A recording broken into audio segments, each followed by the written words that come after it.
Deoghar AIIMS में लगी भीषण आग, फिलहाल हालात काबू में। झारखंड के देवघर में नवनिर्मित अखिल भारतीय आयुर्विज्ञान संस्थान यानी एम्स परिसर में गुरुवार सुबह लगभग 10:30 बजे आग लग गई, जिस पर त्वरित कार्रवाई करते हुए दमकल विभाग की टीम ने आग पर काबू पा लिया। एक अधिकारी ने इसकी जानकारी दी। उपायुक्त सह जिला दंडाधिकारी मंजूनाथ भजंत्री ने बताया है कि एम्स में अग्निकांड की जानकारी होते ही दमकल दल को मौके पर भेजा गया, जिसने समय रहते आग पर काबू पा लिया। उन्होंने बताया कि आग से किसी तरह के जानमाल का नुकसान नहीं हुआ है। शुरुआती जांच में पाया गया है कि वेल्डिंग के दौरान कचरे में आग लगी, जो देखते ही देखते विकराल हो गई।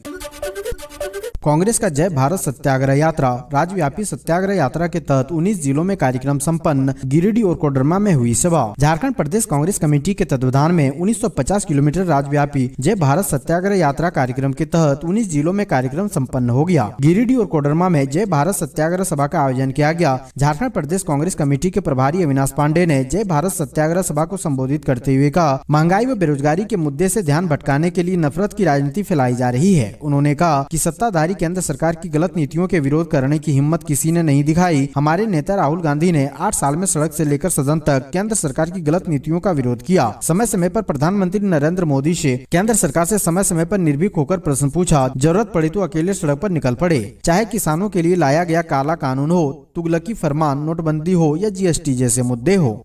12 घंटे चले छापेमारी के बाद ईडी की टीम वापस लौटी। कई अहम दस्तावेज बरामद। जमशेदपुर के कदमा जेपी स्लोग स्थित लोंगिया अपार्टमेंट के फ्लैट नंबर 1A में ईडी की टीम छापेमारी करने पहुंची थी। यह फ्लैट रांची के पूर्व उपायुक्त छवि रंजन की है। उक्त फ्लैट में छवि रंजन के माता पिता रहते थे। फिलहाल यह फ्लैट खाली पड़ा था। इधर 12 घंटे की छापेमारी के बाद शाम 6:10 पर ईडी की टीम वापस लौट गयी। इस दौरान टीम को कई अहम दस्तावेज मिले हैं, जिसमें जमीन से जुड़े कागजात भी शामिल होने की आशंका है। छापेमारी टीम में एक महिला समेत 6 लोग शामिल थे।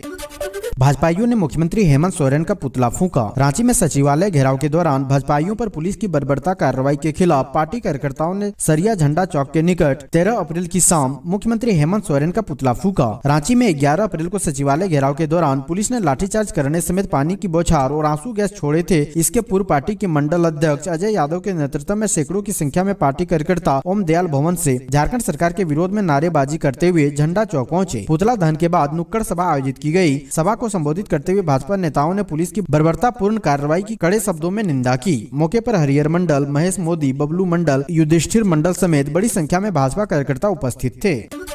मंटू महतो ने कहा, खतियान आधारित नियोजन नीति लाकर बेरोजगारों को नौकरी दे सरकार। राज्य सरकार की नीतियों का विरोध 7 सूत्री मांगों को लेकर आजसू पार्टी ने 13 अप्रैल को रणधीर वर्मा चौक से उपायुक्त कार्यालय तक सामाजिक न्याय मार्च निकाला। आजसू जिला अध्यक्ष मंटू महतो के नेतृत्व में बड़ी संख्या में कार्यकर्ता न्याय मार्च में शामिल हुए और सरकार के खिलाफ जमकर नारेबाजी की। जनता के हक और अधिकार के लिए उपायुक्त के नाम स्मार पत्र सौंपा गया। जिला अध्यक्ष मंटू महतो ने कहा कि पार्टी के राज्यव्यापी अभियान के तहत यह न्याय मार्च निकाला गया। इसके माध्यम से राज्य सरकार को उलझने पैदा करने के बजाय लोकहित में शीघ्र निर्णायक कदम उठाने के लिए आवाज बुलंद की गई। सरकार खतियान आधारित नियोजन नीति बनाकर रिक्त सभी सरकारी पदों को भरे। 7वीं और 10वीं पास के लिए सरकारी नौकरी पाने का सुनहरा मौका, होगी बढ़िया सैलरी, ऐसे करें आवेदन। झारखंड होम डिफेंस कॉर्प्स ने होमगार्ड के पदों पर भर्ती के लिए उम्मीदवारों से आवेदन आमंत्रित किए हैं। योग्य उम्मीदवार झारखंड गृह रक्षा कोर की आधिकारिक वेबसाइट recruitment.jharkhand.gov.in के माध्यम से ऑनलाइन आवेदन कर सकते हैं। झारखंड होमगार्ड भर्ती के लिए पंजीयन प्रक्रिया 25 अप्रैल से शुरू होगी और 9 मई 2023 को समाप्त होगी। इस भर्ती अभियान के जरिए कुल 1501 पदों को भरा जाएगा। कांग्रेस का जय भारत सत्याग्रह कार्यक्रम पर बैठक। 16 अप्रैल को रांची में जय भारत सत्याग्रह कार्यक्रम का होगा समापन। कांग्रेस के आला नेता रहेंगे उपस्थित। झारखंड प्रदेश कांग्रेस के तत्वाधान में शुरू हुई जय भारत सत्याग्रह कार्यक्रम राज्य के विभिन्न जिलों में चल रहा है। जय भारत सत्याग्रह का समापन 16 अप्रैल को रांची स्थित पुराना विधानसभा मैदान में होगा। कार्यक्रम की तैयारी को लेकर प्रदेश कांग्रेस भवन रांची में प्रेस वार्ता का आयोजन किया गया। बैठक में झारखंड कांग्रेस के कार्यकारी अध्यक्ष बंधु तिर्की और कांग्रेस के वरिष्ठ नेता सुबोध कांत सहाय शामिल हुए। बैठक में जय भारत सत्याग्रह के समापन कार्यक्रम के बारे में विचार विमर्श किया गया। इस मौके पर पूर्व केंद्रीय मंत्री सुबोध कांत सहाय ने कहा कि आगामी 16 अप्रैल को जय भारत सत्याग्रह कार्यक्रम रांची के पुराना विधानसभा मैदान में होने जा रहा है। केंद्र सरकार और कॉरपोरेट घराने अडानी के बीच का आर्थिक फायदे का परस्पर संबंध को वर्तमान समय में लगातार देखा जा रहा है। इसके खिलाफ कांग्रेस के आला नेता राहुल गांधी ने 4000 किलोमीटर पदयात्रा कर लोगों के बीच गए हैं। झारखंड में कोरोना मरीजों की संख्या 100 के पार। 14 जिलों में एक्टिव है कोरोना के मरीज। 24 घंटे में 27 नए मरीज मिले। झारखंड में कोरोना संक्रमण का आंकड़ा लगातार बढ़ रहा है। बुधवार को कोरोना संक्रमितों का आंकड़ा राज्य में 124 आंकड़े तक पहुंच गया है। जिस रफ्तार से संक्रमितों की संख्या बढ़ रही है, उससे अनुमान लगाया जा रहा है कि संक्रमण का दर अभी और बढ़ेगा। पिछले 24 घंटे के आंकड़े पर नजर डाले तो राज्य में 24 नए संक्रमित मिले हैं। 2 मरीज स्वस्थ भी हुए हैं। जाहिर है, आंकड़ों में मरीजों के ठीक होने की तुलना में संक्रमितों की तुलना हर रोज बढ़ रही है। संक्रमितों का बढ़ता आंकड़ा आने वाले खतरे का बड़ा संकेत है। राज्य में 197 दिनों बाद ऐसा हुआ है जब एक्टिव मरीजों की संख्या 100 के आंकड़े को पार कर रही है। आजसू के न्याय मार्च में सुदेश महतो का हेमंत सोरेन पर हमला, कहा सरकार ने नहीं निभाया वादा। हेमंत सरकार के खिलाफ इन दिनों विपक्षी दल सड़कों पर उतरने में जुटे हुए हैं। भारतीय जनता पार्टी के सचिवालय घेराव के बाद गुरुवार को आजसू ने राज्य सरकार के खिलाफ सभी जिला मुख्यालयों पर न्याय मार्च निकालकर विरोध प्रदर्शन किया। राजधानी रांची सहित राज्य के विभिन्न जिलों में आजसू कार्यकर्ता सड़कों पर उतरे और सरकार विरोधी नारे लगाए। राजधानी रांची में न्याय मार्च का नेतृत्व आजसू प्रमुख सुदेश महतो ने किया। रांची के मोरहाबादी स्थित बापू वाटिका के समीप जमा आजसू कार्यकर्ताओं ने राष्ट्रपिता महात्मा गांधी को पुष्पांजलि अर्पित कर न्याय मार्च की शुरुआत की। मोरहाबादी बापू वाटिका से आजसू सुप्रीमो सुदेश महतो के नेतृत्व में बड़ी संख्या में कार्यकर्ता समाहरणालय पहुंचे। इस दौरान सरकार के नियोजन नीति, राज्य में व्यापक भ्रष्टाचार और ओबीसी आरक्षण के मुद्दे पर आजसू सुप्रीमो ने हेमंत सरकार पर जमकर निशाना साधा। पुलिस से बचने के लिए नक्सलियों ने बिछाए आईईडी बम, कोल्हान में उड़े चिथड़े। पश्चिमी सिंहभूम जिले के पोड़ाहाट जंगल में नक्सलियों द्वारा पुलिस को उड़ाने की साजिश के तहत बिछाए गए आईईडी बम का शिकार अब बेजुबान जानवर भी होने लगे हैं। गोइलकेरा थाना क्षेत्र अंतर्गत जंगल हाथी बुरू के पास नक्सलियों के द्वारा बिछाए गए आईईडी ब्लास्ट हो गए, जिसके चपेट में आने से एक बैल की मौत हो गई। घटना सुबह की है। इसके साथ ही सर्च ऑपरेशन के दौरान पुलिस जवानों ने 2 आईईडी भी बरामद किया है। बता दें कि पश्चिमी सिंहभूम में नक्सलियों के खिलाफ लगातार सर्च ऑपरेशन चलाया जा रहा है। वहीं इसे लेकर नक्सलियों ने जंगल में जहां तहां आईईडी बिछा रखा है, जिसकी चपेट में न सिर्फ इंसान बल्कि पशु भी आ रहे हैं।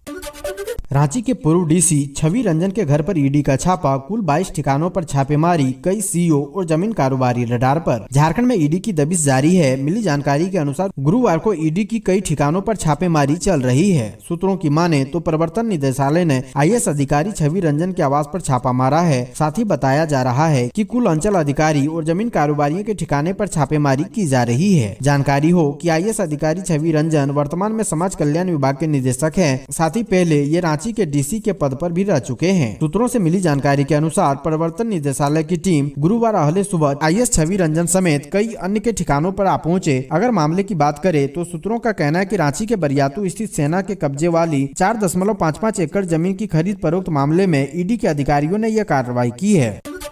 शादी विवाह स्थल के सामने गंदगी मिली तो अब भरना होगा 5,000 रुपए का जुर्माना। ऑन द स्पॉट वसूली जाएगी जुर्माने की राशि। धनबाद नगर निगम क्षेत्र के वैवाहिक आयोजन स्थल सड़क पर गंदगी करते मिले तो कार्रवाई होगी। शादी विवाह के साथ ही अन्य कार्यक्रम के लिए शहर के लगभग सभी बड़े वैवाहिक आयोजन स्थल में इस समय खूब इवेंट हो रहे हैं। अक्सर यह देखा जा रहा है कि कार्यक्रम समाप्त होने के बाद सारा कचरा सड़क पर फेंक दिया जाता है। ऐसे में नगर निगम ने अब नगर पालिका अधिनियम 2011 के अंतर्गत ऐसे सभी मैरिज गार्डन, विवाह स्थल, लॉज, होटल और विवाह मंडप को कार्रवाई के दायरे में लाया जा रहा है। शादी विवाह स्थल के सामने गंदगी मिली तो अब 5,000 रुपए का जुर्माना देना होगा। यह भी ऑन द स्पॉट लगेगा। एक बार जुर्माने लगने के बाद यदि दोबारा गंदगी मिली तो प्रतिदिन के आधार पर जुर्माना दे होगा। नगर आयुक्त सत्येंद्र कुमार का कहना है कि अक्सर देखने को मिलता है कि विवाहिक स्थल, मैरिज भवन, सामुदायिक भवन, होटल और मैरिज गार्डन समेत अन्य तमाम शादी विवाह स्थल के सामने सड़क पर गंदगी कर दी जाती है। यही नहीं, अब शादी विवाह या अन्य बड़े आयोजनों के बचा हुआ खाना भी निगम के कचरे या सड़क पर फेंका तो कार्रवाई होगी। एडीआर ने किया खुलासा, करोड़ों की संपत्ति के मालिक है झारखंड के सीएम हेमंत सोरेन। झारखंड के मुख्यमंत्री हेमंत सोरेन अपने पड़ोसी राज्यों बिहार और पश्चिम बंगाल के मुख्यमंत्रियों के कई गुना ज्यादा अमीर हैं। दरअसल एसोसिएशन फॉर डेमोक्रेटिक रिफॉर्म्स की ओर से देश के 30 राज्यों और केंद्र शासित प्रदेशों के मुख्यमंत्री से जुड़ी रिपोर्ट में खुलासा हुआ है कि हेमंत सोरेन के पास कुल संपत्ति 8,51,74,195 रुपए है। साथ ही 2,50,000 रुपए की उनकी देनदारी भी है। एसोसिएशन फॉर डेमोक्रेटिक रिफॉर्म्स और नेशनल कलेक्शन वॉच ने देश के सभी 30 वर्तमान मुख्यमंत्रियों की ओर से विधानसभा चुनाव के समय दाखिल किए गए शपथ पत्र के अध्ययन के बाद यह जानकारी सार्वजनिक की है। 72 घंटे का महाआंदोलन, 17 अप्रैल को रांची में जुटेंगे राज्यभर के छात्र, 19 को झारखंड बंद। झारखंड में नियोजन नीति को लेकर छात्रों का आक्रोश थमने का नाम नहीं ले रहा है। पिछले दिनों छात्रों के एक गुट के द्वारा झारखंड बंद बुलाए जाने के बाद एक बार फिर छात्र संगठनों ने 19 अप्रैल को झारखंड बंद बुलाया है। इससे पहले 17 अप्रैल को मुख्यमंत्री आवास का घेराव करने का निर्णय लिया गया है। झारखंड स्टेट स्टूडेंट यूनियन के देवेंद्र नाथ महतो ने मीडिया कर्मियों को कहा कि राज्य सरकार के 60-40 नियोजन नीति के खिलाफ तथा झारखंड में झारखंडियों को नौकरी की मांग को लेकर यूनियन पिछले 4 महीनों से आंदोलन कर रहा है। उन्होंने कहा कि सरकार के द्वारा आश्वासन बार बार दिया जा रहा है, लेकिन उसका पालन नहीं किया गया है। इस वजह से झारखंडी छात्र बाध्य होकर 17 अप्रैल से त्रिदिवसीय 72 घंटे का महाआंदोलन करने का निर्णय लिया है। 17 अप्रैल 2023 यानी सोमवार को सुबह 10 बजे झारखंड के सभी जिलों से छात्र मोरहाबादी मैदान में एकत्रित होकर मुख्यमंत्री आवास का घेराव करेंगे। 18 अप्रैल को शाम 5 बजे राज्यभर के सभी प्रखंड और जिला मुख्यालयों में मशाल जुलूस निकाला जाएगा तथा 19 अप्रैल को झारखंड बंद किया जाएगा। बंद के दौरान आकस्मिक मेडिकल सेवा को अलग रखा गया है। जमशेदपुर में कोरोना से संक्रमित पाए गए 5 मरीज, प्रशासन अलर्ट। जमशेदपुर में एक बार फिर से कोरोना संक्रमितों के मामले बढ़ने लगे हैं। शहर में 5 कोरोना संक्रमित मरीज पाए जाने के बाद जिला प्रशासन अलर्ट हो गया है। देश में एक बार फिर से कोरोना संक्रमित मरीज मिल रहे हैं, जिसे देखते हुए केंद्र स्वास्थ्य मंत्रालय ने सभी राज्य के स्वास्थ्य मंत्री से ऑनलाइन बैठक कर कई सुझाव दिए हैं। ऑक्सीजन के साथ साथ सभी अस्पतालों में आइसोलेशन वार्ड तैयार रखने को कहा गया है। इधर राज्य सरकार ने सभी जिलों के उपायुक्तों को आवश्यक दिशा निर्देश दिया है। झामुमो ने सांसद निशिकांत का पुतला फूका। गोड्डा सांसद निशिकांत दुबे के मुख्यमंत्री को सपरिवार जेल में डालने वाले बयान पर नाराज झारखंड मुक्ति मोर्चा ने कड़ी आलोचना की है। जेएमएम के कार्यकर्ता ने धनबाद के रणधीर वर्मा चौक पर सांसद निशिकांत दुबे का पुतला दहन किया। इस मौके पर जेएमएम के जिला उपाध्यक्ष मन्नू आलम ने कहा है कि सांसद निशिकांत दुबे ने भाजपा की एक बैठक में कहा था कि मुख्यमंत्री हेमंत सोरेन को सपरिवार जेल में डलवा देंगे, झारखंड में समय से पहले चुनाव करवा देंगे। उन्होंने कहा कि राहुल गांधी ने मोदी के बारे में बोला तो उन पर कोर्ट में मामला दर्ज करवाकर उनकी सदस्यता रद्द करवा दी, लेकिन निशिकांत दुबे ने पूरे सोरेन परिवार को जेल भेजने की बात कही है। इसे झारखंड के लोग बर्दाश्त नहीं करेंगे। सांसद ने झारखंड के मूलवासियों को गाली देने का काम किया है। इसके लिए जेएमएम सड़क से लेकर सदन तक आंदोलन करेगी। सिमडेगा में राजस्व कर्मचारी के आवास में ईडी की छापेमारी, 8.5 घंटे पूछताछ के बाद हिरासत में लिया। रांची की ईडी टीम ने लगातार 8.5 घंटे तक पूछताछ के बाद राजस्व कर्मचारी को अपने हिरासत में लेकर रांची ले गई। गुरुवार की सुबह 7 बजे के करीब रांची से ईडी की टीम सीआरपीएफ जवानों के साथ सिमडेगा पहुंची। झूलन सिंह चौक के आसपास के लोगों से राजस्व कर्मचारी भानु प्रसाद के मकान के बारे में जानकारी ली। इसके बाद सीधे राजस्व कर्मचारी भानु प्रसाद के मकान में सीआरपीएफ के जवानों के साथ ईडी की टीम प्रवेश कर गयी। इसके बाद पूछताछ का सिलसिला जारी हुआ। इस दौरान जरूरत के सामान लेने के लिए ईडी की टीम कई बार बाहर आई, लेकिन पत्रकारों के सवालों को हर बार ईडी की टीम टाल गई। ईडी की रेड में जमीन संबंधी जलसाजी का बड़ा खुलासा, मिले महत्वपूर्ण सरकारी दस्तावेज। गुरुवार को ईडी के रेड में जमीन संबंधी जलसाजी को लेकर कई बड़े खुलासे हुए हैं। ईडी सूत्रों से मिली जानकारी के मुताबिक बड़गाई अंचल के कर्मचारी भानु प्रताप के घर से बड़े बड़े बक्सों में रखे गए कई महत्वपूर्ण जमीनों के कागजात ईडी ने बरामद किए हैं। वहीं अफसर खान के घर हुई छापेमारी में ईडी ने कोलकाता रजिस्ट्रार ऑफिस से संबंधित फर्जी स्टाम्प बरामद किए हैं। जमीन माफिया और कर्मचारियों की मिलीभगत से झारखंड में जमीन के फर्जीवाड़े का बड़ा खेल चल रहा था। ईडी के छापे से झारखंड में हड़कंप, कौन है पंकज प्रसाद, जिनके घर पर मिले आईएएस अधिकारियों के 84 चेकबुक। झारखंड में एक बार फिर ईडी की कार्रवाई से हड़कंप मचा है। रांची के पूर्व उपायुक्त और समाज कल्याण विभाग के मौजूदा निदेशक आईएएस छवि रंजन सहित कई जमीन कारोबारियों और बिचौलियों के आवास पर छापेमारी जारी है। ईडी की टीम रांची, हजारीबाग और सिमडेगा में भी छापेमारी कर रही है। इस सिलसिले में हजारीबाग के मेरू बीएसएफ कैंप के पास एसबीआई ग्राहक सेवा केंद्र और प्रज्ञा केंद्र संचालक पंकज प्रसाद के घर और दुकान पर भी ईडी ने छापा मारा है। अब तक मिली सूचना के मुताबिक पंकज प्रसाद के घर पर ईडी की छापेमारी जारी है। बताया जाता है कि पंकज प्रसाद और उनके 2 भाई सेंटर चलाते हैं। बताया जाता है कि पंकज प्रसाद के घर और दुकान से अब तक आईएएस अधिकारियों के 84 चेकबुक मिले हैं। सिमडेगा में एक राजस्व अधिकारी के घर भी ईडी ने छापा मारा है। सिमडेगा के झूलन सिंह चौक के पास स्थित अधिकारी के पैतृक आवास में छापेमारी जारी है।